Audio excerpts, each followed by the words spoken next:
Untuk mendukung Belajar Bentar, kalian bisa mengklik subscribe.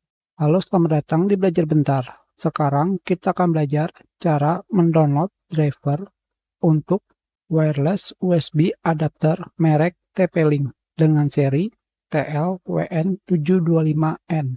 Tentu saja, tanpa menggunakan driver, kalian juga bisa menggunakannya seperti ini.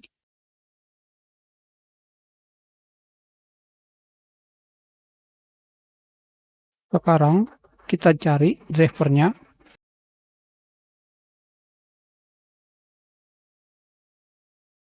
Tanpa menggunakan driver, kalian tetap bisa menggunakannya. Hanya saja di sini tidak ada keterangan mengenai wireless USB adapter. Jadi ini hanya opsional. Bisa kalian lakukan, bisa juga tidak. Sekarang kita pergi ke websitenya. Kalian pilih versi terbaru. Karena sudah ada filenya, kita batalkan. Sekarang kalian ekstrak. Kalian jalankan setup.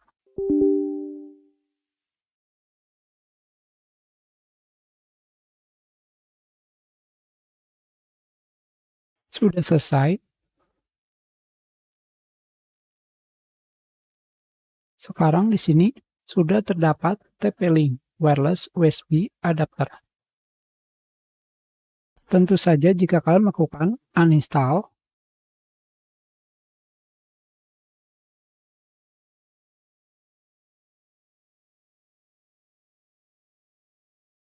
kalian akan kembali menggunakan driver sebelumnya atau driver bawaan komputer kalian. Tidak masalah karena kalian tetap bisa terkoneksi ke internet. Kita sudahi pelajaran kita. Terima kasih.